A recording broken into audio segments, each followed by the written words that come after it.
Morning students. तो कल मैंने आपको बताया था इलेक्ट्रोफिलिक सब्स्टिट्यूशन रिएक्शन के एग्जांपल में nitration of benzene and sulphonation of benzene. ठीक है, डिटेल से मैंने इसके बारे में आपको पढ़ा दिया है। अगर आपने कल की वीडियो नहीं देखी है तो मैं आई बटन में लिंक को डाल दूंगी, आप वहां पर जाकर देख सकते हो। तो अभी तक हमने क्या पढ़ा, इलेक्ट्रोफिलिक सब्स्टिट्यूशन रिएक्शन कितने टाइप्स के होते हैं, क्या होते हैं, सब मैंने बता दिया आपको।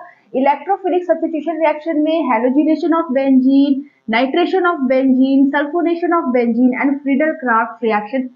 मैंने आपको हैलोजिनेशन बता दिया, नाइट्रेशन बता दिया और सल्फोनेशन भी बता दिया कल की क्लास में। ठीक है, अब बचा हुआ है फ्रीडल-क्राफ्ट रिएक्शन। ये सब क्या है? ये सब है इलेक्ट्रोफिलिक सब्स्टिट्यूशन रिएक्शन के एग्जांपल्स। ठीक है, तो आपको मैंने ये तीनों बता दिया है। आज क्लास में हम पढ़ेंगे फ्रीडल-क्राफ्ट रिएक्शन। तो चलिए स्टार्ट करते हैं। तो स्टूडेंट्स, इलेक्ट्रोफिलिक सब्स्टिट्यूशन रिएक्शन में अब हम पढ़ेंगे फ्रीडल-क्राफ्ट रिएक्शन क्या होता है, कितने टाइप्स का होता है।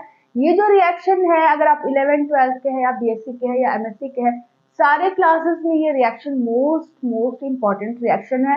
ये एग्जाम में भी आता है, कंपटीशन में भी आता है, तो बहुत ही ज्यादा इंपॉर्टेंट है। इसलिए आप प्लीज ध्यान से इस चीज को पढ़िएगा। ठीक है, और अगर नहीं समझ में आएगा तो कमेंट करके मुझे बताइएगा, मैं दोबारा इसको पढ़ाऊंगी। तो फ्रीडल-क्राफ्ट रिएक्शन एक साइंटिस्ट के नाम पर उन्होंने रखा इस रिएक्शन का नाम, फ्रीडल-क्राफ्ट रिएक्शन। ठीक है, ये होता क्या है? The reaction of an alkyl halide और एसाइल हैलाइड। यहाँ पे किसका रिएक्शन हो रहा है? यहाँ पर रिएक्शन हो रहा है एल्किल हैलाइड का या एसाइल हैलाइड का विद बेंजीन। किसके साथ हो रहा है? बेंजीन के साथ। ठीक है, यहाँ पे रिएक्टेंट क्या लिया गया है? बेंजीन लिया गया है, और दूसरा रिएक्टेंट क्या लिया गया है? एल्किल हैलाइड या एसाइल हैलाइड। ठीक है, in the presence of Lewis acid AlCl3 is known as Friedel Crafts reaction को मैंने शॉर्ट में लिखा है FCR। It is two types, Friedel Crafts alkylation, Friedel Crafts acylation. Overall कहने का मतलब ये हुआ कि ऐसा रिएक्शन जिसमें हम बेंजीन का रिएक्शन कराते हैं एल्किल हैलाइड के साथ या एसाइल हैलाइड के साथ। बेंजीन का रिएक्शन किसके साथ कराते हैं? एल्किल हैलाइड के साथ या एसाइल हैलाइड के साथ। ध्यान से मेरी बात को सुनिएगा, एल्किल हैलाइड आपको लेना है, ना कि आपको फेनिल हैलाइड लेना है, ना कि आपको विनाइल हैलाइड लेना है। ऐसा कोई नहीं, आपको सिंपल सा RX लेना है। एल्किल हैलाइड मतलब क्या? RX। एसाइल हैलाइड मतलब क्या? एसाइल ग्रुप होगा वहां पर, वो आपको लेना है। ठीक है, ये होता है एसाइल ग्रुप, ये होता है एल्किल ग्रुप। तो अगर आप इस तरह का रिएक्टेंट लेते हैं बेंजीन के साथ, तो आपका जो रिएक्शन है वो क्या हो जाता है? Friedel Crafts reaction. Is that clear? तो यहाँ पे क्या कह रहा है कि the reaction of an alkyl halide का रिएक्शन होता है या एसाइल हैलाइड का रिएक्शन होता है किसके साथ? बेंजीन के साथ। किसके प्रेजेंस में? किस कैटलिस्ट के प्रेजेंस में? तो आपको याद रखना है कि यहाँ पर जो आप कैटलिस्ट यूज करेंगे वो है एनहाइड्रस AlCl3। याद रखिएगा, यहाँ पर आप जो कैटलिस्ट यूज करेंगे वो लेविस एसिड होगा, वो होगा AlCl3 एनहाइड्रस के फॉर्म में। इस रिएक्शन को हम क्या बोलते हैं? Friedel-Crafts reaction. ये दो टाइप्स के होते हैं। ठीक है, एक होता है फ्रीडल-क्राफ्ट एल्काइलेशन और एक होता है फ्रीडल-क्राफ्ट एसाइलेशन। एल्काइलेशन मतलब एल्किल ग्रुप का बेंजीन में जुड़ना, एल्काइलेशन। एसाइलेशन का मतलब एसाइल ग्रुप का बेंजीन में जुड़ना, एसाइलेशन कहलाता है। ठीक है, फिलहाल आपने ये जो वर्डिंग्स है उस पर ध्यान दीजिए। अगर आपको ये वर्डिंग्स क्लियर हो गया तो हम आगे बढ़ते हैं। ठीक है, तो यहाँ पर देखिए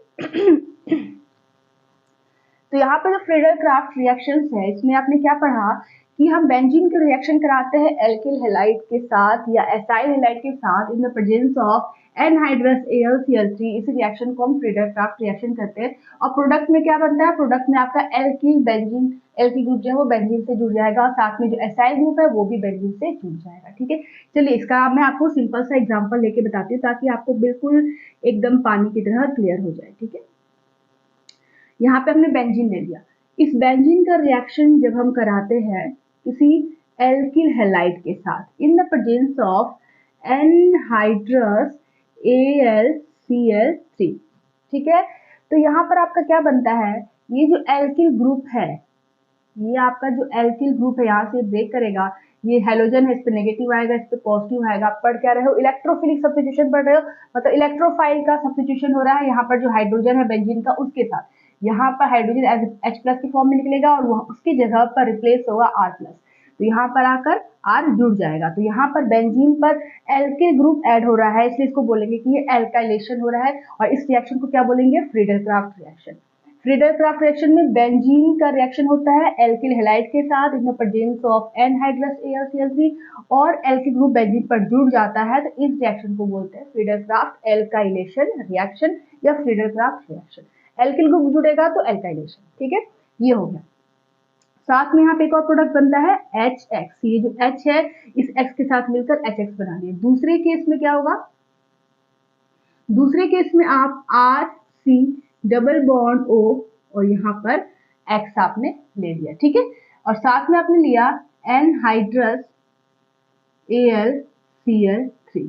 तो इस केस में क्या होगा? यहाँ से बॉन्ड ब्रेकिंग होगी, इस पर नेगेटिव चार्ज, इस पे पॉजिटिव चार्ज, तो यहाँ पर इलेक्ट्रोफाइल आपका ये ग्रुप निकल रहा है RC डबल बॉन्ड O। ये जो ग्रुप होता है इस ग्रुप का नाम है एसाइल ग्रुप, एसाइल ग्रुप, ठीक है। तो ये एसाइल ग्रुप एक इलेक्ट्रोफाइल की तरह यहाँ पे काम कर रहा है क्योंकि प्लस चार्ज है इसके ऊपर, तो यहाँ पर इलेक्ट्रोफिलिक सब्स्टिट्यूशन होगा, ये H प्लस निकलेगा, उसकी जगह पर एसाइल ग्रुप अटैच हो जाएगा, तो इसको बोलेंगे कि ये एसाइलेशन हो रहा है बेंजीन का, ठीक है। तो यहाँ पर आपका प्रोडक्ट क्या बनेगा? आपका प्रोडक्ट कुछ इस तरह का बनेगा, एसाइल ग्रुप आके आपका जुड़ गया और यहाँ O, ये R और X उस H के साथ मिलकर HX बना लिया। कहने का मतलब ये हुआ कि बेंजीन का जब रिएक्शन एसाइल हैलाइड के साथ होता है, किसके साथ? एसाइल हैलाइड के साथ होता है in the presence of anhydrous AlCl3, तो आपका यहाँ पर प्रोडक्ट बनता है, प्रोडक्ट में एसाइल ग्रुप बेंजीन से अटैच हो जाता है और HX बाहर निकल जाता है। अब यहाँ पे R के ऊपर डिपेंड करेगा, अगर RCH3 होगा तो एसिटोफिनोन बनेगा, तो उस तरह से आप नाम रखेंगे, ठीक है। तो ये आपका क्या होगा? फ्रीडल-क्राफ्ट रिएक्शन, ठीक है। The reaction of an alkyl halide और acyl halide with benzene in the presence of anhydrous AlCl3, इसको हम लेविस एसिड भी कहते हैं जिसके पास इलेक्ट्रॉन की कमी होती है, is known as Friedel-Crafts reaction. It is two types. This is first type alkylation and this is second type acylation. Is that clear? तो यही है आपका Friedel-Crafts reaction, दो टाइप्स। अगर आपको नोट करना है तो नोट कर लीजिए, बहुत ही इजी वे में आपको समझाया मैंने। अभी इसका पूरा मैकेनिज्म अगर एक एक करके पढ़ेंगे, फिर ढेर सारे एग्जांपल्स है इसके, बहुत सारे न्यूमेरिकल्स भी एग्जाम में आते हैं, हाँ, तो वो सब हम पढ़ेंगे, तो फिलहाल इतना आपको नोट करना है। तो स्टूडेंट्स, फ्रीडल-क्राफ्ट रिएक्शन में हम पहला पढ़ेंगे एल्काइलेशन रिएक्शन, ठीक है। चलिए स्टार्ट करते हैं पहले इसके एग्जाम्पल से। तो यहाँ पर हम एक बेंजीन रिंग को लेते हैं, ठीक है, क्योंकि बेंजीन का ही तो रिएक्शन हो रहा है ना। बेंजीन रिंग का रिएक्शन किसके साथ हो रहा है? एल्किल हैलाइड के साथ हो रहा है in the presence of AlCl3, ठीक है। तो यहाँ पर आपका हमने बेंजीन रिंग को ले लिया, साथ में हमने यहाँ पर क्या लिया?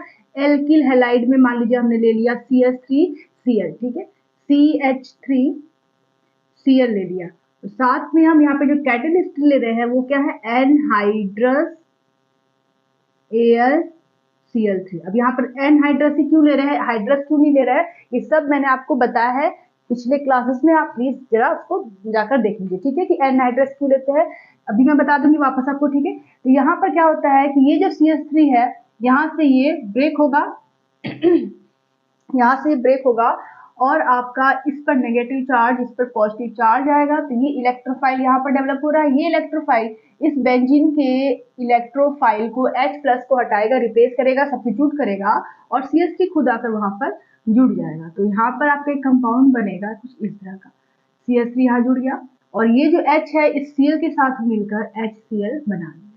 ये कैटलिस्ट है, ये रिएक्शन के बीच में आता है, फिर रिएक्शन खत्म होने के बाद ये वापस जैसे आया था वैसे चला जाता है, ठीक है। तो ये हो गया आपका फ्रीडल-क्राफ्ट एल्काइलेशन का रिएक्शन, बहुत ही इजी है, कोई भी टिपिकल नहीं है, टिपिकल आएगा अभी थोड़ी देर के बाद, ठीक है। तो यहाँ तक आपको समझ में आ गया।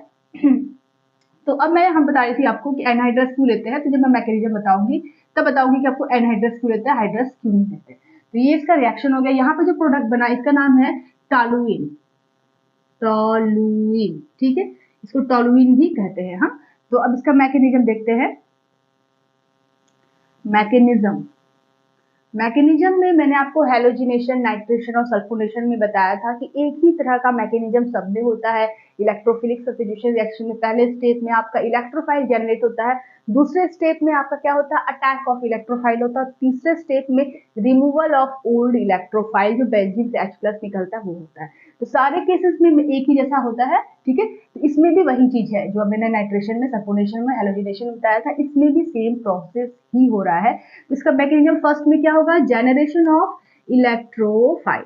खुद भी आप कर सकते हैं क्योंकि अभी तक इतना सारा मैंने आपको बता दिया है, जनरेशन ऑफ इलेक्ट्रोफाइल। चलिए देख लेते हैं कैसे ये बनता है। तो यहाँ पर आपने देखा कि पहले स्टेप में क्या हो रहा है, जनरेशन ऑफ इलेक्ट्रोफाइल हो रहा है। तो कैसे जनरेट होगा, तो यहाँ पर आपका रिएक्टेंट है एल्किल हैलाइड और आपका जो कैटलिस्ट है वो AlCl3। तो इन दोनों का आपस में रिएक्शन होता है, CH3 और यहाँ पर Cl हो गया, ठीक है। और साथ में यहाँ पर जो AlCl3 कैटलिस्ट आपने लिया है वो, तो यहाँ पर आपको ध्यान रखना है कि AlCl3 क्या है, लेविस एसिड है, इसके पास इलेक्ट्रॉन की कमी है। इलेक्ट्रोफाइल की तरफ खुद ही ये काम करता है, इलेक्ट्रॉन लवर है, इसको इलेक्ट्रॉन चाहिए, कहाँ कहीं से इसको इलेक्ट्रॉन मिल जाए।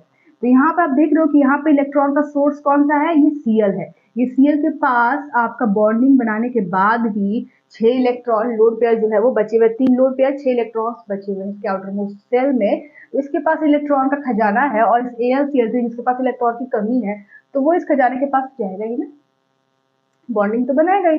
तो यहाँ पर इसके पास एक्स्ट्रा इलेक्ट्रॉन है, इसके पास इलेक्ट्रॉन की कमी है, तो ये क्या करेगा, Cl अपने इलेक्ट्रॉन्स को इस Al को कोऑर्डिनेट बॉन्ड के थ्रू सप्लाई कर देगा ताकि इसके पास इलेक्ट्रॉन की जो कमी है वो पूरी हो जाए, ठीक है। लेविस एसिड है, इसको इलेक्ट्रॉन चाहिए, इलेक्ट्रॉन कहाँ से लेगा, इस एल्किल हैलाइड के क्लोरीन से लेगा क्योंकि क्लोरीन के पास बहुत ज्यादा इलेक्ट्रॉन बचे हुए हैं बॉन्डिंग के बाद भी।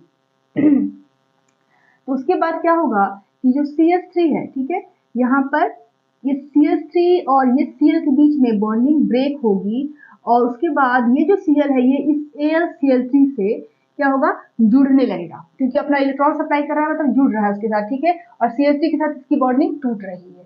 इस केस में ये रिवर्सिबल रिएक्शन हो जाता है, ठीक है।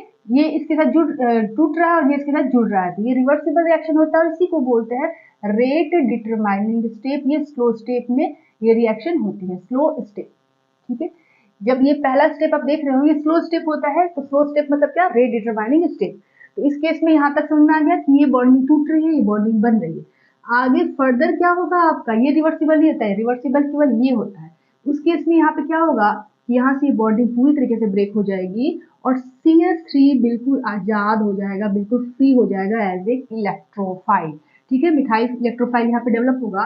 साथ में आपका जो बनेगा वो है Cl4 पे नेगेटिव चार्ज, पूरी की पूरी ये जो AlCl3 है Cl को अपने कब्जे में ले लिया और AlCl4 माइनस बाहर निकल गया। साथ में जो इसके पास इलेक्ट्रॉन की कमी होगी क्योंकि ये अपना इलेक्ट्रॉन लेकर चला गया Cl, तो यहाँ पर CH3 प्लस बन गया और यहाँ पर आपका ये जो है इलेक्ट्रोफाइल डेवलप हो गया। तो इस स्टेप में आपने देखा कि जो पहला स्टेप है वो स्लो स्टेप है, धीरे धीरे ऐसा होता है, धीरे धीरे इलेक्ट्रॉन सप्लाई करता है, तो ये डिटरमाइनिंग स्टेप हो गया। लेकिन आगे जाकर फिर क्या होगा, ये रिवर्सिबल नहीं होता, ये तुरंत यहाँ से ब्रेक करेगा, तुरंत AlCl4 में कन्वर्ट हो जाएगा और मिथाइल इलेक्ट्रोफाइल डेवलप हो जाएगा। तो ये हो गया जनरेशन ऑफ इलेक्ट्रोफाइल। दूसरे स्टेप में पहुंचते हैं। दूसरे स्टेप में क्या होता है, अटैक ऑफ इलेक्ट्रोफाइल किस पर, बेंजीन रिंग पर। तो ये हो गया आपका बेंजीन और यहाँ पर आपका क्या है, ऑलरेडी हाइड्रोजन प्रेजेंट है, सब में हाइड्रोजन यहाँ पे, ठीक है। तो यहाँ पर जो CH3 प्लस है ये अटैक करेगा कहाँ पर, जब ये इलेक्ट्रॉन यहाँ शिफ्ट होगा तब। तो ये कहाँ अटैक करेगा, फिर ये अटैक करेगा इस कार्बन पर और आपका बन जाएगा कुछ इस तरह का सिग्मा कॉम्प्लेक्स, H यहाँ पर और ये CH3, सब नाइट्रेशन, सल्फोनेशन, हेलोजिनेशन वाला प्रोसेस यहाँ पे हो रहा है, इसलिए आप ये कोई नया चीज यहाँ पे नहीं। तो ये हो गया प्लस चार्ज क्योंकि इलेक्ट्रॉन यहाँ पे शिफ्ट हो गया इस कार्बन से, तो इसके पास इलेक्ट्रॉन की कमी हो गई तो ये प्लस चार्ज बन गया। अब ये जो है प्लस चार्ज वो इस डबल बॉन्ड के साथ क्या है, कंजुगेशन में है।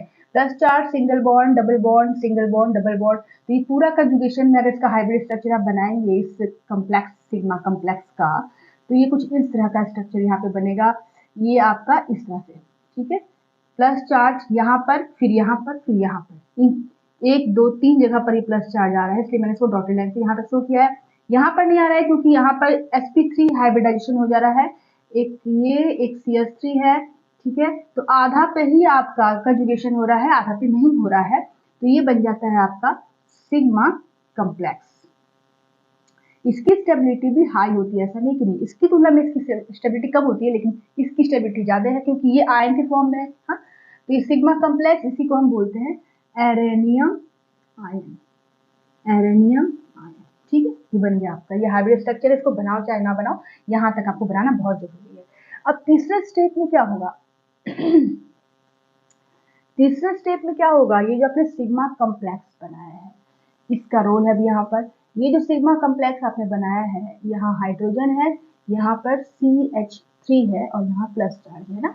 तो इसके बाद यहाँ पर क्या होगा कि इसके पास इलेक्ट्रॉन की कमी है इस कार्बन के पास, तो ये बगल के सिग्मा इलेक्ट्रॉन्स को अपने पास खींच लेगा जो हाइड्रोजन से अटैच है। ठीक है, उसके बाद यहाँ से H प्लस माइनस के फॉर्म में बाहर निकल जाएगा और यहाँ पर जो बनेगा आपका, अब यहाँ से इलेक्ट्रॉन निकल गया तो ये सिग्मा बॉन्ड यहाँ पाई बॉन्ड में कन्वर्ट हो जाएगा और इस तरह का आपका एरोमेटिसिटी वापस सिग्मा कम्प्लेक्स पालेगा अपना, और यहाँ पर CH3 हो जाएगा और ये H प्लस बाहर निकल गया, तो यहाँ पे क्या बना आपका टॉलुइन, आपका जो मेन प्रोडक्ट है टॉलुइन, ये प्रोडक्ट आपका यहाँ बन गया। ठीक है, अब ये जो H प्लस यहाँ से निकला है उसका क्या रोल है वो देखिए, वो H प्लस कहाँ जाएगा, इस AlCl4 माइनस के पास जाएगा। ये H प्लस इस रिएक्शन को आपको यहाँ नीचे लिखना है। ठीक है, इसके बगल में नहीं लिखना है, इसके नीचे लिखना है। तो ये H प्लस हो गया प्लस AlCl4 माइनस, इसके पास ये गया और एक Cl को लेकर, क्योंकि अनस्टेबल फॉर्म में है क्योंकि नेगेटिव चार्ज है इसके ऊपर, तो AlCl3 अलग हो गया और ये HCl बन गया। HCl भी बन गया, टॉलुइन भी बन गया और ये जो कैटलिस्ट आपने लिया था ये वापस जैसे आया था वैसे ही चला गया। तो यहाँ पर इसकी ये मैकेनिज्म हो गई, जैसे हेलोजिनेशन नाइट्रेशन का था वैसे ही इसका भी मैकेनिज्म है, बहुत इजी है। चलिए देख लेते एक और, बेंजीन का रिएक्शन जब हम एल्किल हैलाइड से कराते हैं, आपको मैं बाद में बताऊंगी कि एल्किल हैलाइड ही यहाँ पर लेना है, दूसरा कोई आयन आप, दूसरा कोई हैलाइड आप नहीं ले सकते, जैसे कि विनाइल हैलाइड नहीं ले सकते, जैसे आप बेंजीन के साथ क्लोरीन अगर अटैच है तो क्लोरोबेंजीन यहाँ नहीं ले सकते, यहाँ पे क्लोरोबेंजीन आप नहीं ले सकते, यहाँ पे विनाइल हैलाइड नहीं ले सकते यहाँ पर। तो आपका मेन यहाँ पर इंपॉर्टेंट क्या है कि आपको एल्किल हैलाइड ही यहाँ पर लेना है आपको RX ही लेना है इस रिएक्शन में, आपको यहाँ पर PHX नहीं लेना है, फिनाइल के साथ अगर क्लोरोबेंजीन अटैच हो तो बेंजीन के साथ। अब आपको CH2 डबल बॉन्ड CHX ये भी आपको नहीं लेना है, ये क्या है विनाइल हैलाइड है, ये क्या है बेंजाइल हैलाइड है, तो ये सब आपको नहीं लेने हैं इस रिएक्शन में, आपको लेना है एल्किल हैलाइड RX। क्यों नहीं लेना है आपको आगे बताऊंगी। ठीक है, ये चीज आपको याद रखना है कि आपको एल्किल हैलाइड इस रिएक्शन में यूज करना है। तो यहाँ तक समझ में आ गया। तो स्टूडेंट्स, तो आपने अभी क्या पढ़ा कि फिडेल क्राफ्ट एल्काइलेशन रिएक्शन में हम किसी बेंजीन का रिएक्शन कराते हैं किसी एल्किल हैलाइड से, मतलब RX से कराते हैं। R की जगह पे मैंने यहाँ पर लिया था CH3Cl, तो यहाँ पर आपका क्या बन रहा था, टॉलुइन बन रहा था। ठीक है, यही ना था, बहुत ही इजी एग्जाम्पल लिया था मैंने। ठीक है, यहाँ पे HCl बन जाता है। तो यहाँ पर आपने जो लिया है एल्किल हैलाइड वो क्या है, नॉर्मल साइकिल हैलाइड है CH3Cl। ठीक है, नॉर्मल सा है, कोई भी सोचने की जरूरत नहीं है, आपने आराम से यहाँ पे कर लिया। लेकिन अगर आपने इस एल्किल हैलाइड की जगह पर कुछ थोड़ा सा वेरिएट कर दिया इस रिएक्टेंट को, मतलब आपने CH3Cl ना लेकर आपने ये ग्रुप अटैच कर दिया, ठीक है, CH3 CH2 CH2Cl अटैच कर दिया, तो 3 यहाँ पर कार्बन आ गए, वहां पे 1 कार्बन था, यहाँ पे 3 कार्बन है, और तब आपको प्रोडक्ट यहाँ पर बनाना है। बताइए क्या बनेगा यहाँ पे प्रोडक्ट। बहुत ईजी, कोई टेंशन की बात नहीं। आप सोच रहे होगी यहाँ से Cl हटाएंगे, नेगेटिव आएगा, इससे पॉजिटिव आएगा, इस पॉजिटिव को यहाँ पर जोड़ देंगे तो बन जाएगा आपका प्रोडक्ट। ऑफ कोर्स बनेगा, जरूर बनेगा वो प्रोडक्ट, लेकिन उसका जो अमाउंट है वो 10% हो जाएगा या 5% हो जाएगा, बहुत ही कम बनेगा, उसे हम नॉर्मल प्रोडक्ट कहेंगे। लेकिन इस केस में आपका एक रीअरेंज्ड प्रोडक्ट भी बनता है जो आपका 90% तक बनता है, जो ज्यादा अमाउंट में बनता है, तो उसे ही आप एग्जाम में करेंगे क्योंकि वो ज्यादा बन रहा है। नॉर्मल प्रोडक्ट जो आप कह रहे हो कि यहाँ पर प्लस चार्ज आएगा, यहाँ पे माइनस आएगा, इस प्लस को हम यहाँ जोड़ देंगे इलेक्ट्रोफिलिक सब्स्टिट्यूशन के थ्रू, तो वहां पर आपका प्रोडक्ट बन जाएगा। वो ठीक है, वो 10% वो बनेगा लेकिन वो नॉर्मल होगा। अब यहाँ पर रीअरेंजमेंट प्रोडक्ट भी बनता है जो 90% में बनता है, जो ज्यादा अमाउंट में बनता है, तो आप एग्जाम में उसी रीअरेंज प्रोडक्ट को लिखेंगे। नॉर्मल प्रोडक्ट लिखना चाहते तो लिखो, लेकिन नीचे आप लिखोगे नॉर्मल प्रोडक्ट, और उस रीअरेंज प्रोडक्ट के नीचे लिखोगे रीअरेंज प्रोडक्ट जो ज्यादा अमाउंट में बनता है, मेजर बनता है, और नॉर्मल वाला माइनर बनता है। चलो इसको देखते हैं कि ये कैसे होगा। तो इसका आंसर करते हैं और देखते हैं कि कैसे होगा। तो सबसे पहले इसका मैकेनिज्म हम करते हैं। तो फर्स्ट स्टेप में क्या था, पहले स्टेप में आपका CH3 CH2 CH2 Cl था, ये AlCl3 के साथ, अच्छा यहाँ पर मैंने आपको बताया नहीं कि एनहाइड्रस क्यों लेते हैं। एनहाइड्रस मतलब कि बिना पानी का AlCl3, अगर पानी के साथ आप AlCl3 ले लेंगे तो इसके पास इलेक्ट्रॉन की कमी है, और पानी के पास क्या होता है, पानी जो है H2O है, इसके पास क्या है, ऑक्सीजन है, इस ऑक्सीजन के पास लोन पेयर प्रेजेंट है। तो जब आप पानी के साथ इस AlCl3 को लोगे, H2O के साथ लोगे, मतलब ऑक्सीजन के साथ लोगे, तो इसका जो इलेक्ट्रॉन की कमी है वो ये ऑक्सीजन ही पूरा कर देगा। ये ऑक्सीजन ही कोऑर्डिनेट बॉन्ड बनाकर इसको सेटिस्फाइड कर देगा, इसके पास इलेक्ट्रॉन की जो कमी थी उसको पूरी कर दी। तो क्या ये फिर Cl से रिएक्शन करेगा मैकेनिज्म में, फिर क्या इलेक्ट्रोफाइल डेवलप करेगा, नहीं करेगा। आपने देखा ना जनरेशन ऑफ इलेक्ट्रोफाइल में वो Cl के साथ जुड़ रहा है, क्योंकि Cl के पास लोन पेयर है तो वो Cl के साथ जुड़ रहा है, अभी थोड़ी देर पहले मैंने आपको बताया। लेकिन जब इसके पास इलेक्ट्रॉन की कमी जो थी वो पूरी हो गई इस ऑक्सीजन की वजह से, तो वो Cl से जुड़ेगा ही नहीं। जब वो Cl से जुड़ेगा ही नहीं तो वहाँ पे इलेक्ट्रोफाइल कैसे डेवलप होगा, नहीं डेवलप होगा ना। इस वजह से हम यहाँ पर बिना पानी का एनहाइड्रस AlCl3 लेते हैं, बिना पानी का कैटेलिस्ट यहाँ पर हम यूज करते हैं, ताकि इसको इलेक्ट्रॉन की कमी रहे, वो Cl से फिर आगे जुड़े। इसके पास इलेक्ट्रॉन की कमी रहेगा तभी वो Cl से जुड़ेगा, नहीं तो नहीं जुड़ेगा। ठीक है, तो ये रीजन हो गया एनहाइड्रस AlCl3 का। तो यहाँ पर जब इसका रिएक्शन इसके साथ कराते हैं तो क्या होता है कि ये AlCl3 मैं डायरेक्ट करके दिखा रही हूँ, मैं रेडिटरमाइनिंग स्टेप वगैरह नहीं बना रही हूँ, मैं डायरेक्ट करके इसको दिखा रही हूँ। मैंने अच्छे से इसके पहले आपको मैकेनिज्म समझा दिया। तो यहाँ पर ये AlCl3 इस Cl को लेकर AlCl4 माइनस के फॉर्म में निकल गया ये बाई प्रोडक्ट में, और यहाँ पर जो आपका इलेक्ट्रोफाइल डेवलप हुआ उसको जरा आप ध्यान से देखेंगे क्योंकि यही इंपॉर्टेंट है। CH2 और यहाँ पर बना CH2 के ऊपर पॉजिटिव चार्ज, ये इलेक्ट्रोफाइल डेवलप यहाँ पे हो रहा है पहले स्टेप में। अब जरा इस पे नजर आप लगाइए, इस पे देखिए आप, ये क्या चीज है, ये है आपका कार्बोकेटायन। कैसा कार्बोकेटायन है, ये है 1 degree carbocation, 1 degree carbocation.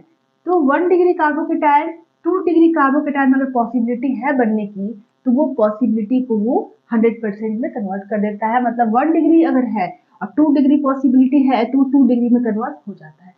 2 degree carbocation बन रहा है लेकिन 3 डिग्री में बनने की संभावना है तो 3 डिग्री में कन्वर्ट हो जाता है। ये सब मैंने अपने पिछले क्लासेस में आपको बताया था जब मैं कार्बोकेटायन पढ़ा रही थी तब।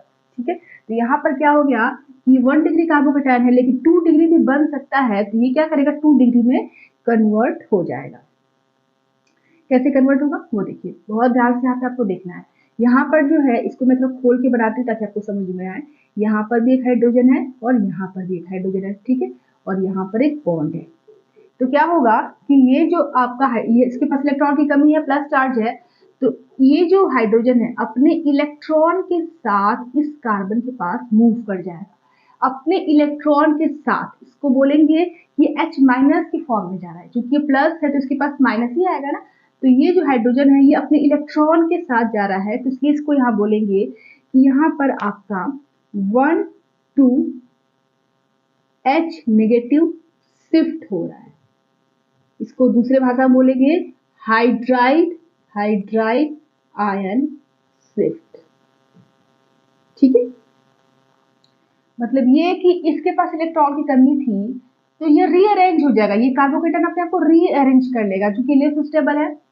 1 डिग्री का कार्बोकेटायन जो है वो लेस स्टेबल है, तो अपने आप को स्टेबल करने के लिए ये कार्बोकेटायन 2 डिग्री कार्बोकेटायन में कन्वर्ट हो जाता है। कोई भी स्पीसीज अपने आप को स्टेबल ही करना चाहती है, चाहे वो आयन हो चाहे कंपाउंड हो। तो यहाँ पर ये जो आयन है ये अपने आप को स्टेबल करने के लिए क्या करेगा, ये 1 कार्बन ये 2 कार्बन, ये क्या है, ये 1 कार्बन ये 2 कार्बन, तो 2 कार्बन से जो हाइड्रोजन अटैच है वो अपने इलेक्ट्रॉन्स को लेकर इस CH2 के पास आके जुड़ जाएगा, H माइनस इस प्लस के पास आके जुड़ जाएगा और ये CH3 में कन्वर्ट हो जाएगा। और तब ये जब इलेक्ट्रॉन को लेकर जा रहा है तो इसके पास इलेक्ट्रॉन की कमी हो गई, तो यहाँ पे कौन सा चार्ज डेवलप होगा, प्लस चार्ज डेवलप होगा। तो ओवरऑल जो बनेगा वो 2 डिग्री कार्बोकेटायन बन गया। तो 1 डिग्री से 2 डिग्री बन गया, मतलब स्टेबिलिटी क्या हो गई, बढ़ गई। तो यहाँ पर क्या हो जाएगा CH3 CH इसके ऊपर पॉजिटिव चार्ज और यहाँ पर CH3, तो ये हो गया 2 डिग्री कार्बोकेटायन। समझ में आ रहा है, तो यहाँ पे 2 डिग्री कार्बोकेटायन बन रहा है। ये 2 डिग्री कार्बोकेटायन ये आपका हो गया इलेक्ट्रोफाइल, इलेक्ट्रोफाइल। ठीक है, यही इलेक्ट्रोफाइल अब कहाँ अटैक करेगा, इस बेंजीन पर अटैक करेगा। तो यहाँ तक समझ में आ गया आपको कि इलेक्ट्रोफाइल कैसे हुआ। अब सेकंड स्टेप में क्या होगा, सेकंड स्टेप में आपका जो बेंजीन रिंग है उस पर 2 डिग्री का अटैक होगा, और अटैक कैसे होगा, CH3 CH के ऊपर पॉजिटिव CH3, यहाँ पे क्या बनेगा, ये अटैक करेगा यहाँ पर, इस पर अटैक करेगा क्योंकि इलेक्ट्रॉन यहाँ शिफ्ट हो रहा है ये वाला, ठीक है। तो इस तरह से आप बनाएंगे तो, और फिर आपका यहाँ पर हो जाएगा कुछ इस तरह का, यहाँ पर हाइड्रोजन और यहाँ पर हो जाएगा C, और यहाँ CH3 है और यहाँ भी CH3 है और यहाँ पर हाइड्रोजन है, कुछ इस तरह का आपका बनेगा प्रोडक्ट, ठीक है। और यहाँ पर आपका सिग्मा कम्प्लेक्स है, पॉजिटिव बनेगा, ये ऐसे बनेगा, ये ऐसे बनेगा, ये सिग्मा कम्प्लेक्स हो गया। फर्दर 3 स्टेप में क्या होगा, थर्ड स्टेप में आपका क्या बन जाएगा, ये सिग्मा कम्प्लेक्स जो है, ठीक है, ये सिग्मा कम्प्लेक्स से हाइड्रोजन क्या करेगा, वो हाइड्रोजन के इलेक्ट्रॉन्स को सिग्मा बॉन्ड के इलेक्ट्रॉन्स को शिफ्ट कर लेगा अपनी तरफ। तो ये कुछ इस तरह का यहाँ पर ये प्रोडक्ट आपका बन जाएगा, यहाँ पे हाइड्रोजन और यहाँ पे प्लस चार्ज है। तो फिर आपका क्या होगा, ये इधर शिफ्ट करेगा, -H+ बाहर निकल जाएगा और आपका इस तरह का एक प्रोडक्ट बनेगा ऐसे, ठीक है। यहाँ पर C, यहाँ पर H अटैच है, यहाँ पर CH3 अटैच है, यहाँ पर भी CH3 अटैच है, तो ये प्रोडक्ट आपका बन जाएगा। और ये H+ फिर कहाँ जाएगा, ये H+ जाएगा AlCl4- के पास और AlCl3 बना लेगा और साथ में HCl बना लेगा, तो ये बन गया। तो ये आपका मेन प्रोडक्ट बन गया। तो यहाँ पर आप क्या नोट करेंगे, इस प्रोडक्ट को नोट करेंगे, साथ में HCl बनाएंगे। तो ये जो प्रोडक्ट बना ये सेकेंडरी कार्बोकेटाइन से बना है, कैसे बना है, सेकेंडरी कार्बोकेटाइन से। तो इस प्रोडक्ट का नाम हो जाएगा रीअरेंज्ड प्रोडक्ट, रीअरेंज्ड प्रोडक्ट, ठीक है, रीअरेंज्ड प्रोडक्ट बन जाएगा। और ये आपका मेजर होगा, ये ज्यादा अमाउंट में बनेगा, ठीक है। तो ये चीज आपको यहाँ पे याद रखनी है। अब इससे भी आपका बनेगा प्रोडक्ट, लेकिन कम में माइनर अमाउंट में बनेगा, तो उसको भी मैं यहाँ पर बना देती हूँ, ठीक है। ये हो गया, और यहाँ पर आपका CH2 CH3 ये हो जाएगा माइनर, और ये नॉर्मल प्रोडक्ट होगा, ठीक है, जो नॉर्मल तरीके से बन रहा है वो। ये रीअरेंज्ड प्रोडक्ट है, ये मेजर बनेगा क्योंकि स्टेबिलिटी कार्बोकेटाइन की ज्यादा है, तो इसी से ज्यादा प्रोडक्ट आपकी बनेगी। तो यहाँ पर इस क्वेश्चन का आंसर में आप क्या लिखोगे, फिर इसका आप लिखोगे, अगर आपको नॉर्मल मतलब लो माइनर मेजर दोनों लिखना है तो आपको नीचे जरूर इस चीज को लिखना पड़ेगा कि ये माइनर है और ये मेजर है, ये रीअरेंज्ड प्रोडक्ट है, ये नॉर्मल प्रोडक्ट है, ये लिखना पड़ेगा आपको, तब जाकर आपको फुल में फुल मार्क्स आपको मिलेंगे। तो यहाँ पर आपका हो जाएगा इस तरह का, ये हो गया ऐसे ये वाला, और यहाँ पर ये CH और यहाँ CH3 और यहाँ CH3, तो ये आपका प्रोडक्ट बन गया, साथ में HCl आपका निकल गया। तो ये आपका प्रोडक्ट आइसोप्रोपिल बेंजीन आपका यहाँ पर बन गया, ठीक है। तो ये आपका जो क्वेश्चन एग्जाम में आता है, तो आप ध्यान रखेंगे कि ये आपका एल्काइलेशन का एग्जांपल हो गया, लेकिन अगर इसमें जो कार्बोकेटाइन फर्स्ट स्टेप में बन रहा है वो कार्बोकेटाइन अगर रीअरेंज हो सकता है, अपनी स्टेबिलिटी को बढ़ा सकता है, तो वो जरूर बढ़ाएगा। तो यहाँ पर H- शिफ्ट हो रहा है, हाइड्राइड आयन शिफ्ट हो रहा है, 1 2 शिफ्ट हो रहा है, तब जाकर वो आपका स्टेबल कार्बोकेटाइन फॉर्म कर रहा है, उससे आपका रीअरेंज प्रोडक्ट बन रहा है। तो ये चीज आपका इंपॉर्टेंट है, इसको नोट। एक और बात कि ये जो प्रोडक्ट आपका बना है इसका एक और नाम होता है क्यूमीन, ठीक है, ये चीज आप याद रखिएगा। इस प्रोडक्ट का नाम है क्यूमीन और इसका आईपीसी नाम हो जाएगा आइसोप्रोपिल बेंजीन, ठीक है, आइसोप्रोपिल ग्रुप अटैच है ना, तो ये नाम हो जाएगा, आप नोट करिए। सो हमारा जो नेक्स्ट क्वेश्चन है वो ये है कि बेंजीन है और यहाँ पर ये कंपाउंड दिया हुआ है, ये एल्केन हाइड दिया हुआ है और यहाँ पर एनहाइड्रस AlCl3, आपको प्रोडक्ट बताना है कि क्या बनेगा, ठीक है। तो आज तो पेन को चल ही नहीं रहा है, देखती हूँ कौन सा चल रहा है कौन सा नहीं चल रहा है, और यहाँ पर आपका आंसर है कि आपको करना क्या है, ठीक है। तो यहाँ पर सबसे पहले आप देखेंगे कि ये ब्रेक होगा यहाँ से और इस पे नेगेटिव चार्ज, इस पे पॉजिटिव चार्ज डेवलप होगा, तो आप सोच रहे होंगे कि इसको जाके यहाँ पे जोड़ दे, लेकिन पॉसिबिलिटी है अगर इस पॉजिटिव चार्ज को हम कन्वर्ट कर सकते हैं किसी स्टेबिलिटी में, जैसे मतलब ये कि यहाँ पर 1 डिग्री कार्बोकेटाइन बन रहा है, तो क्या इसमें पॉसिबिलिटी है कि ये 1 डिग्री 2 डिग्री या 3 डिग्री में कन्वर्ट हो जाए, थिंक अबाउट इट, ठीक है, आपको ये सोचना है। कि अगर आपने एल्काइलेशन करा रहे हो आप और कार्बोकेटाइन फर्स्ट स्टेप में बन रहा है, तो क्या वो कार्बोकेटाइन अपने आप को ज्यादा स्टेबल करने की पॉसिबिलिटी को रखता है? अगर नहीं रखता है तो कोई बात नहीं, अगर रख रहा है तो आप वहां पर रीअरेंज करेंगे, वहां पर 1 डिग्री को 2 डिग्री में, 2 डिग्री को 3 डिग्री में कन्वर्ट करेंगे। तो यहाँ पर आप देखोगे इस वाले केस में कि जब हम अब ये आप सोच रहे होंगे कि यहाँ पर तो हाइड्रोजन ही नहीं है, तो हम शिफ्ट किसका कराएं? जैसे इसके पहले भी मैं आपको बता रही थी, वहां पर H-1 टू शिफ्ट कर रहा था, अपने इलेक्ट्रॉन को लेकर निकल रहा था, लेकिन इस केस में आपका हाइड्रोजन तो है ही नहीं, तो कौन निकलेगा? तो यहाँ पर आपका CH3 ग्रुप जो है वो इलेक्ट्रॉन्स को लेकर अपना ये बाहर निकलेगा और जाकर इस CH2 पर अटैक करेगा। ठीक है, तो यहाँ पर आपका हो रहा है 1,2 मैथिल शिफ्ट, CH3 शिफ्ट इसको बोलते हैं 1,2 मैथिल शिफ्ट।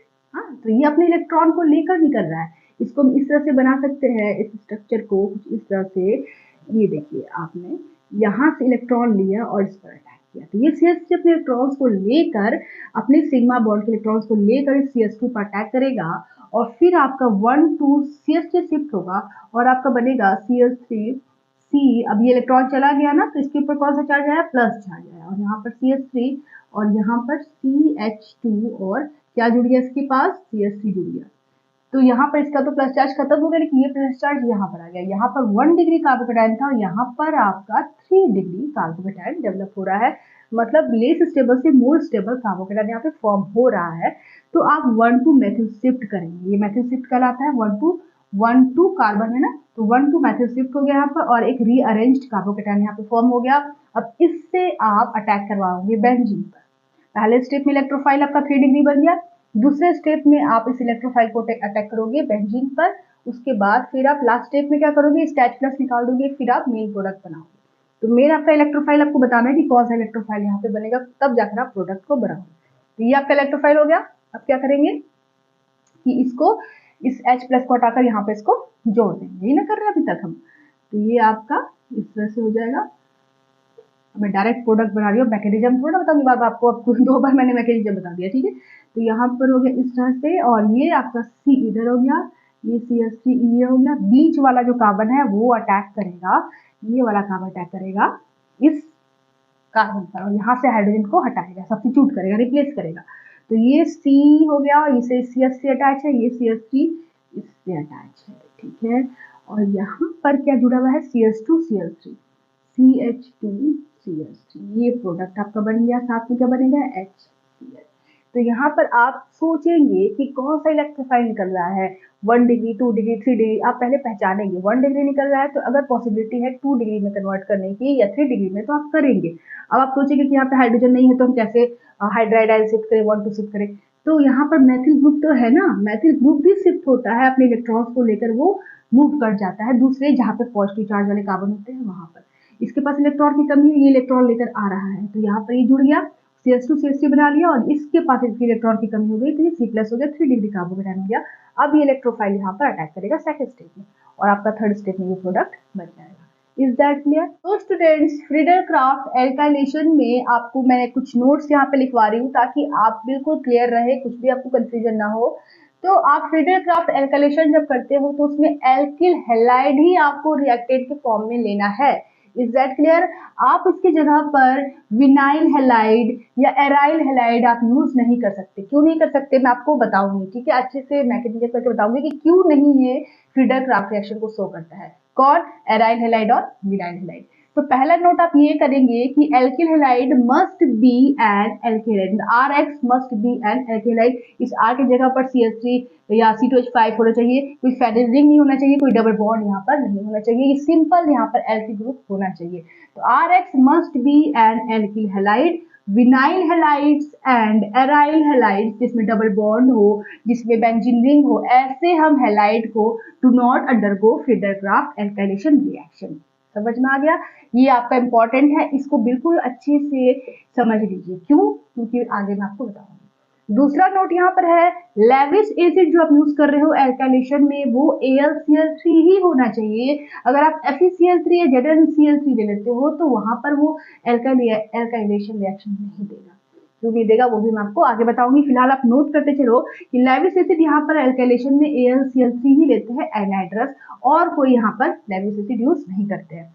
तीसरा नोट ये है कि एल्काइलेशन में, फ्रीडल-क्राफ्ट एल्काइलेशन में कार्बोकेटायन का रीअरेंजमेंट पाया जाता है। अगर सिंपल एल्किल हैलाइड दे दिया ClCl तो आप तो आराम से कर लोगे, लेकिन एग्जाम में इतना आसान तो देता नहीं है वो, ऐसे भी कंपटीशन वाले में तो और भी देता है, तो आपको बहुत बड़ा सा एल्किल ग्रुप दे देगा। आप वहां पर देखोगे कि अगर रीअरेंजमेंट है, पॉसिबल है 1 डिग्री का, 2 डिग्री में, 2 डिग्री का, 3 डिग्री में, तो आप रीअरेंज्ड प्रोडक्ट वहां पर बनाएंगे। तो carbocation rearrangement can occurs in Friedel-Crafts alkylation reaction. Alkylation reaction, not acylation. Acylation में कोई कार्बोकेटायन फॉर्म नहीं होता है, वहां पे एसाइल ग्रुप बनता है। तो केवल फ्रीडल-क्राफ्ट एल्काइलेशन में ही कार्बोकेटायन का रीअरेंजमेंट पाया जाता है। तो जल्दी से नोट कर लीजिए, फिर हम आगे बढ़ते हैं। सो स्टूडेंट्स, जो नोट फर्स्ट है वो है क्या है कि एल्किल हैलाइड आप जो ले रहे हो उसमें जो R है वो बेंजीन रिंग नहीं होना चाहिए, उसमें कोई डबल बॉन्ड नहीं होना चाहिए, सिंपल एल्किल ग्रुप होना चाहिए, तब जाकर वो आपका एल्काइलेशन रिएक्शन को देगा। ऐसा क्यों होता है तो चलिए हम देखकर आपको बताते हैं। अच्छे से बोर्ड पर आपका ध्यान होना चाहिए। तो यहाँ पर आपका जो मेन रिएक्टेंट हम यहाँ पर ले रहे हैं, आज मेरा पेन ही कोई काम नहीं कर रहा है, तो ये आपका बेंजीन रिंग ले रहे हैं, और RX की जगह पर अगर मैं कोई बेंजीन रिंग ले लेते हैं, जैसे बोला ना कि एराइल हैलाइड आपको नहीं लेना है, तो चलिए लेकर देखते हैं कि क्यों नहीं लेना है भाई, हम लेकर ही रहेंगे। तो यहाँ पर हम देख लेते हैं कि यहाँ पर हमने एक एराइल हैलाइड ले लिया है, R की जगह पर बेंजीन रिंग, फिर X की जगह पर Cl, और यहाँ पर हमने ले लिया AlCl3 एनहाइड्रस, ठीक है। अब इसको प्रोडक्ट बना के देखते हैं। तो यहाँ पर क्या बन रहा था, कार्बोकेटायन बन रहा था, Cl नेगेटिव बाहर निकल रहा था, यहाँ पर पॉजिटिव बन रहा था, ओके। तो आप जरा ध्यान दीजिए कि ये जो कार्बोकेटायन बना है यहाँ पर, ये वाला, क्या ये पॉसिबल है? किसी बेंजीन रिंग पर आपका यहाँ पर पॉजिटिव चार्ज बने, तो क्या ये पॉसिबल है? तो बहुत ही अनस्टेबल प्रोडक्ट बन गया, बहुत ही अनस्टेबल स्पीशीज आयन बन गया, क्योंकि डबल बॉन्ड है, जस्ट बगल में पॉजिटिव चार्ज है। डबल बॉन्ड, सिंगल बॉन्ड भी पॉजिटिव रहता तब वो हाईली स्टेबल होता है, लेकिन यहाँ पर डबल बॉन्ड के जस्ट बगल में प्लस चार्ज है, तो ये बहुत ही ज्यादा अनस्टेबल एक आयन बन जाता है, अनस्टेबल स्पीशीज बनता है, जिसकी वजह से ये एग्जिस्ट ही नहीं करता है, इसकी स्टेबिलिटी बहुत ही कम हो जाती है, एग्जिस्ट ही नहीं करता है। तो ये प्रोडक्ट कहाँ से बनाएगा? प्रोडक्ट जो बनेगा ही नहीं, तो इसका मतलब ये हुआ कि ये हम रिएक्टेंट यहाँ पर लेंगे ही नहीं, ये रिएक्शन होगा ही नहीं। तो फिर हम यहाँ पे क्या लेंगे, हम यहाँ पर लेंगे CH3Cl, या हम ले सकते हैं प्रोपिल ग्रुप या टर्सरी ब्यूटाइल ग्रुप, कोई भी यहाँ पे एल के ग्रुप लेंगे, बेंजीन रिंग यहाँ पर नहीं लेंगे R की जगह पे। Is that clear? Aryl halide हम एल्काइलेशन में नहीं लेते हैं। इतना बात समझ में आ गया आपको कि क्यों नहीं लेते हैं? क्योंकि अनस्टेबल स्पीशीज वहां पे बन रही है, प्लस चार्ज जो है वो बेंजीन रिंग पर आ रहा है, तो वो पूरे रिंग को वो डिस्टेबलाइज कर दे रहा है, जिसकी वजह से वो पॉसिबल ही नहीं है, ठीक है। अब यहाँ पर दूसरी बात हो रही है, ये तो हो गया एराइल हैलाइड। अब हम बात करते हैं विनाइल हैलाइड के बारे में कि वो हम क्यों नहीं ले सकते, R की जगह पर डबल बॉन्ड क्यों नहीं ले सकते। चलो जल्दी से देख लेते हैं इसको। CH2 डबल बॉन्ड CH, और यहाँ पर हम Cl ले लेते हैं, और साथ में हमने क्या ले लिया, बेंजीन रिंग को ले लिया, ठीक है। समझ में आ भी रहा है आप लोग को कि नहीं? तो यहाँ पर बेंजीन रिंग है, और ये CH2 डबल बॉन्ड CH और ये Cl है। तो उसके बाद यहाँ से ब्रेक करेगा, इस पर नेगेटिव, इस पर पॉजिटिव, यही ना अटैक करेगा, इलेक्ट्रोफाइल यही अटैक करेगा ना ओवरऑल। तो यहाँ पर आपने देखा कि ये इलेक्ट्रोफाइल इस पर अटैक कर रहा है। आप ये बताइए कि यहाँ पे डबल बॉन्ड है, सिंगल बॉन्ड भी पॉजिटिव होता तो वो स्टेबलाइज होता, लेकिन डबल बॉन्ड के जस्ट बगल में positive charge, just like Henin ring मैंने आपको बताया, बेंजीन रिंग, वैसे ही यहाँ पे डबल बॉन्ड है, फिर C है, उसी के ऊपर प्लस चार्ज है, तो ये भी क्या हो गया, डिस्टेबलाइज हो गया, डिस्टेबिलाइज्ड हो गया, मतलब बहुत ही ज्यादा टू अनस्टेबल यहाँ पे स्पीशीज बन रही है, जो एग्जिस्ट ही नहीं करेगी, जिसकी वजह से ये इलेक्ट्रोफाइल डेवलप ही नहीं होगा और यहाँ पर वो अटैक ही नहीं करेगा। तो ये आपका क्या हो जाएगा, पॉसिबल नहीं है। लेकिन अगर हम सिंपल ले ले, सिंपल CH3Cl ले ले, CH3Cl ले ले, तो यहाँ पर एक मिथाइल कार्बोकेटायन बन रहा है, हाँ? तो यहाँ पर ऐसा कुछ डबल बॉन्ड का चक्कर ही नहीं है, तो यहाँ पर ये इजिली अटैक कर लेगा इलेक्ट्रोफाइल, और फिर आपका प्रोडक्ट यहाँ पर बन जाएगा। तो इसीलिए हम फ्रीडल-क्राफ्ट एल्काइलेशन में हम यहाँ पे RX जो लेते हैं, वहाँ पे R की जगह पर हम बेंजीन रिंग को या डबल बॉन्ड को हम नहीं ले सकते, हम वहाँ पे सिंपल एल्किल हैलाइड को लेंगे, सिंपल मैथिल क्लोराइड या प्रोपिल क्लोराइड या टर्सरी ब्यूटाइल क्लोराइड, ये सब हम ले सकते हैं एल्काइलेशन में। अब समझ में आ गया ना आपको? नहीं समझ में आया तो कमेंट करके मुझे बताना, मैं आपको फिर से बताऊंगी, ठीक है। तो यहाँ तक तो आपका सारा इंपॉर्टेंट चीज हो गया, ठीक है। अब हम 2-4 और टॉपिक्स इसमें बचे हुए, उसके बाद में फिर एसाइलेशन बताऊंगी। एसाइलेशन तो बहुत ही आसान है, कोई प्रॉब्लम नहीं है उसमें। तो आपका जो बेंजीन रिंग है, ठीक है, और इसके साथ अगर हम Cl2 का रिएक्शन कराते हैं एनहाइड्रस AlCl3 के प्रेजेंट में, तो यहाँ पर आपका प्रोडक्ट बनता है क्लोरोबेंजीन। तो ये आपका क्या हो गया, हाइलोजिनेशन। हेलोजिनेशन, बेंजीन का क्लोरीन से रिएक्शन हो रहा है in the presence of anhydrous AlCl3, तो यहाँ पे क्लोरोबेंजीन बन रहा है, तो ये हेलोजिनेशन हो गया, हेलोजिनेशन। लेकिन अगर बेंजीन का रिएक्शन हम करा दे RCl से इन the presence of anhydrous AlCl3, तो यहाँ पर आपका क्या बनेगा, टालुइन बनेगा। यहाँ पर आपका ये R जुड़ जाएगा, एल्काइलेशन हो गया यहाँ पे, तो ये हो गया फ्रीडल क्राफ्ट रिएक्शन। तो ये हो गया हेलोजिनेशन, ये हो गया फ्रीडल क्राफ्ट। अंतर समझ में आ रहा है? बस मैं कंसेप्ट क्लियर कर रही हूँ इसलिए मैंने ऐसे बता दिया है, ठीक है। बस मैं आपको याद दिलाने की कोशिश कर रही हूँ, कंसेप्ट आपको क्लियर कर रही हूँ, इसलिए मैंने ऐसे जल्दी बना दिया है कि बेंजीन रिंग का रिएक्शन हम क्लोरीन के साथ कराएंगे, क्लोरीनेशन कराएंगे बेंजीन का इन the presence of anhydrous AlCl3, तो वहां पे क्लोरीनेशन हो जाता है बेंजीन का, क्लोरोबेंजीन बन जाता है। लेकिन अगर हम बेंजीन का रिएक्शन एल्किल हैलाइड से कराते हैं सेम कैटलिस्ट एनहाइड्रस AlCl3 के प्रेजेंट में, तो वहां पे बेंजीन का एल्काइलेशन हो जाता है, एल्किल ग्रुप आके जुड़ जाता है। तो ये हो गया हेलोजिनेशन, ये हो गया फ्रीडल क्राफ्ट एल्काइलेशन। दोनों में अंतर आपको समझ में आ रहा है ना? यहाँ पे Cl2 लिया है, यहाँ पर एल्किल हैलाइड लिया है, बस यही मैं आपको बताना चाह रही थी। स्टूडेंट्स, यहाँ पे मैंने दो क्वेश्चंस लिखे हुए हैं। अभी मैं थोड़ी देर पहले आपको मैंने बताया कि यहाँ पे जो लेविस एसिड हम लेते हैं वो एनहाइड्रस AlCl3 लेते हैं, लेकिन अगर हम FeCl3 या ZnCl2 ले लेते हैं तो वहां पर रिएक्शन वेरी कर जाता है। अभी थोड़ी देर पहले मैंने आपको नोट लिखवाया कि वो रिएक्शन वेरी कर जाता है, कैसे करता है चलिए वो देखते हैं। तो यहाँ पे दो क्वेश्चन है आपका, एक बेंजीन रिंग लिया है आपने, एक एल्किल हैलाइड लिया है, और यहाँ पे एनहाइड्रस FeCl3 लिया है। अब आपको बताना है कि प्रोडक्ट क्या बनेगा। अब आप सोचिएगा कि यहाँ पे FeCl3 आ गया, जबकि हमेशा AlCl3 आ रहा था। तो FeCl3 या ZnCl2 लिखा हो तो उस केस में आपका नॉर्मल प्रोडक्ट मेजर बनता है, और जो मेजर वाला प्रोडक्ट है, रीअरेंज प्रोडक्ट है, वो बनता ही नहीं है। ये चीज आपको याद रखना है, मैंने नोट करके अभी थोड़ी देर पहले आपको लिखवाया कि FeCl3 के केस में, एनहाइड्रस FeCl3 के केस में Friedel craft alkylation reaction very करता है, डिफरेंट टाइप का हो जाता है, थोड़ा अलग हो जाता है। उस केस में आपका जो कार्बोकेटाइन फॉर्म होगा वो आपका जो लेस कार्बोकेटाइन है वही आपका मोर प्रोडक्ट बनाएगा। वहां पे रीअरेंजमेंट पॉसिबल नहीं होता है कार्बोकेटाइन का, मतलब यहाँ से ये ब्रेक करेगा, इस पे नेगेटिव, यहाँ पर पॉजिटिव, और यही अटैक करेगा इस पे, और फिर आपका सिंपल नॉर्मल प्रोडक्ट ही आपका यहाँ पर बन जाएगा। जब FeCl3 हो तब आपको ये काम करना है, ठीक है। यहाँ से ब्रेक किया, ये आपका हो गया, उसके बाद ये कैसे हो गया, फिर आपका इस तरह से, फिर इस तरह से, फिर इस तरह से, ठीक है। यहाँ पर ये प्लस चार्ज यहाँ पर अटैच हो गया इससे, उसके बाद ये, ठीक है, उसके बाद ये, उसके बाद ये बन गया आपका प्रोडक्ट। ये आपका जो नॉर्मल प्रोडक्ट है, जो सिंपल 1 डिग्री कार्बोकेटाइन बन रहा है ना, यहाँ पे रीअरेंजमेंट नहीं होगा, ये 1 डिग्री यहाँ पे 2 डिग्री में कन्वर्ट नहीं होगा, जब FeCl3 होगा तब।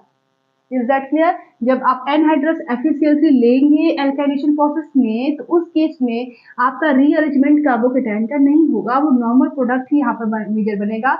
जो 1 डिग्री है वही अटैक करेगा, वही इलेक्ट्रोफाइल अटैक करेगा, और नॉर्मल प्रोडक्ट आपका 100% बनेगा।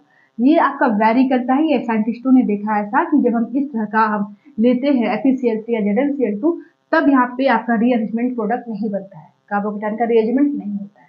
लेकिन अगर आप AlCl3 को ले लेते हो एल्काइलेशन में, फ्रीडल क्राफ्ट एल्काइलेशन में, और सेम आपका रिएक्टेंट है, देख रहे हो ना, तब यहाँ पर रीअरेंजमेंट होगा, तब यहाँ पर आपका जो 1 डिग्री कार्बोकेटाइन है वो 2 डिग्री में कन्वर्ट हो जाएगा, यहाँ पर प्लस चार्ज आ जाएगा, तो यहाँ पर 2 डिग्री हो जाएगा, तब ये अटैक करेगा ये वाला कार्बन इस बेंजीन रिंग पे Cl के निकलने के बाद। तो आपका जो मेजर प्रोडक्ट होगा वो रीअरेंजमेंट वाला प्रोडक्ट होगा, रीअरेंज प्रोडक्ट होगा, कुछ इस तरह से। यहाँ बीच वाला कार्बन अटैच होगा तो आपका कुछ इस तरह से हो जाएगा, फिर ये ऐसे, फिर ऐसे, फिर ये आपका ऐसे, ठीक है, कुछ इस तरह का ये प्रोडक्ट बनेगा, ठीक है। यहाँ पर जुड़ा, फिर ये कार्बन ये हो गया, फिर ये वाला, फिर ये वाला, ठीक है, इस तरह का ये रीअरेंज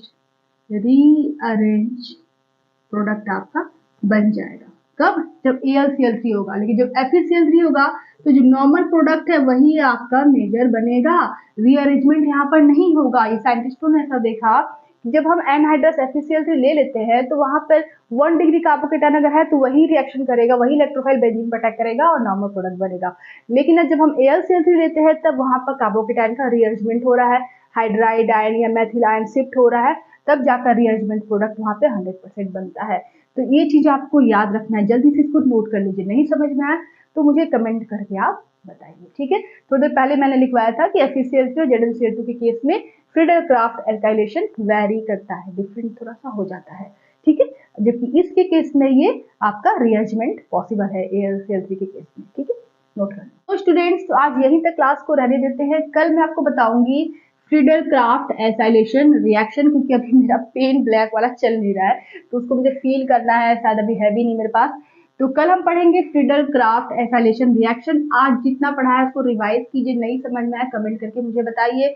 और अगर आपको मेरी वीडियो अच्छी लगती है, मेरी वीडियो से हेल्प मिलती है, तो प्लीज मेरे को सपोर्ट कीजिए, मेरे चैनल को सपोर्ट कीजिए, लाइक कीजिए, सब्सक्राइब कीजिए और अपने दोस्तों के साथ शेयर भी कीजिए।